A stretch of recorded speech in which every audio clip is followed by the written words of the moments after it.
لہذا اسپین کے لوگ خود کو غیر ملکی حملے سے محفوظ سمجھتے تھے اور دفاعی انتظامات پر کوئی خاص توجہ بھی نہیں دیتے تھے۔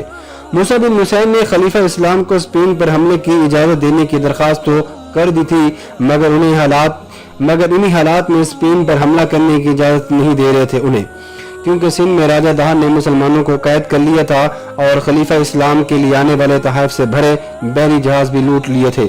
راجہ دہر سے مقابلہ کرنے کے لیے ان دنوں میں محمد بن قاسم کی سربراہی میں اسلامی فوج دمشق سے سندھ روانہ ہو چکی تھی، اس لیے موسیٰ بن نصیر کے دل میں خیال آیا کہ خلیفہ اسلام اسپین پر حملہ کرنے کی اجازت نہیں دیں گے، مگر جب خلیفہ اسلام کو ساری صورتحال کا علم ہوا تو انہوں نے جواب دیا، مظلوم کی حمایت کرنا ہمارا دینی فریضہ ہے، کاؤنٹ جولین نے ہم سے مدد طلب کی ہے، اس لیے اس کی مدد ضرور کی جائے گی۔ خلیفہ اسلام ولید بن عبد الملک نے اس مہم کے لیے موسیٰ بن نصیر کو فوجی مہم کا مکمل اختیار دے دیا۔ موسیٰ بن نصیر کی سوچ کے برعکس خلیفہ اسلام کے جواب نے انہیں حیران کر دیا۔ اجازت ملتے ہی انہوں نے اسپین پر حملہ کرنے کی تیاریاں بھی شروع کر دی۔ ہر سپاہی اس مارکے پر جانے کے لیے تیار ہو گیا اور ان کا سینہ جوش سے بھر گیا۔ ہر سپاہی اسپین کے خلاف لڑنے پر خوشی سے راضی ہو گیا۔ سب کا خیال تھا کہ اس مارکے کے لیے کوئی بڑا لشکر بھیجا جائے گا، مگر اسپین کے طاقتور بادشاہ کا مقابلہ کرنے کے لیے صرف 7,000 سپاہی بھیجنے کا فیصلہ کیا گیا۔ طاقتور اور اجنبی ملک کے مقابلے میں صرف 7,000 سپاہی بظاہر بہت کم نظر آتے تھے، مگر موسیٰ بن نصیر نے یہ 7,000 سپاہی ایسے چنے تھے جو بہادری اور وفاداری میں اپنی مثالات تھے۔ اب سوال یہ بھی پیدا ہوتا ہے کہ 7,000 سپاہیوں کی قیادت کس کے ذمہ تھی؟ اسلامی فوج میں سینکڑوں تجربہ کار اور دلیر سپہ سالار موجود تھے جنہوں نے موسیٰ بن نصیر سے درخواست کی تھی کہ اسے ان مارکہ میں بھیج دیا جائے۔ خود ان کا سگا بیٹا اس موقع پر سالاری کا امیدوار تھا، مگر موسیٰ بن نصیر نے اس موقع پر ایسا فیصلہ کیا جو تاریخ میں انوکھا فیصلہ تھا۔ انہوں نے اسپین کو فتح کرنے کے لیے 7,000 سپاہیوں کے لشکر کا قائد ایک ایسے شخص کو بنایا جو نو مسلم، بربر اور آزاد کردہ غلام تھا۔ وہ غلام خود اس فیصلے پر حیران رہ گیا۔ اس خوش نصیب انسان کا نام تھا طارق بن زیاد۔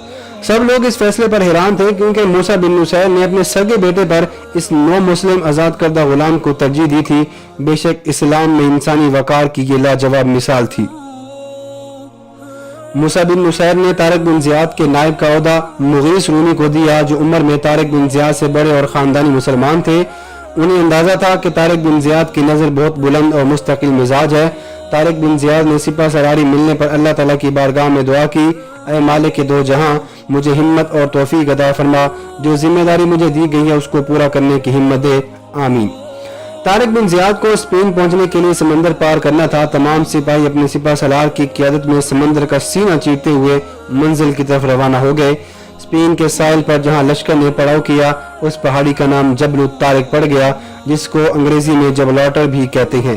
اسپین کی طرف سفر کرنے سے پہلے طارق بن زیاد کو ایک مبارک خواب دکھائی دیا جس میں نبی اکرم صلی اللہ علیہ وسلم نے اسپین کو فتح کرنے کی بشارت بھی دی تھی۔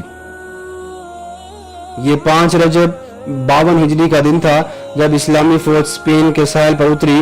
اس وقت بحری جہاز نہیں ہوتے تھے، صرف بحری کشتی ہوا کرتی تھی۔ جب اسلامی لشکر اسپین کے ساحل پر اترا تو طارق بن زیاد نے ایمان افروز خطاب کیا اور کہا، ابھی وقت ہے، میں تم لوگوں کو اچھی طرح غور و فکر کرنے کا موقع دیتا ہوں۔ میں تم سب کو بتا دوں کہ یہ کوئی معمولی مہم نہیں ہے، ہم یہاں پر اجنبی ہیں، یہاں کے راستوں کا ہمیں علم نہیں ہے، ہر طرف مختلف مشکلات پیش آ سکتی ہیں، ہم تعداد میں بہت کم ہیں جبکہ عیسائیوں کے پاس بھاری جنگی سامان ہے، میں تم پر کوئی سختی نہیں کرتا، اچھی طرح سے سوچ لو اور فیصلہ کر لو، ابھی بھی وقت ہے، تم میں سے جو واپس جانا چاہتا ہے وہ چلا جائے۔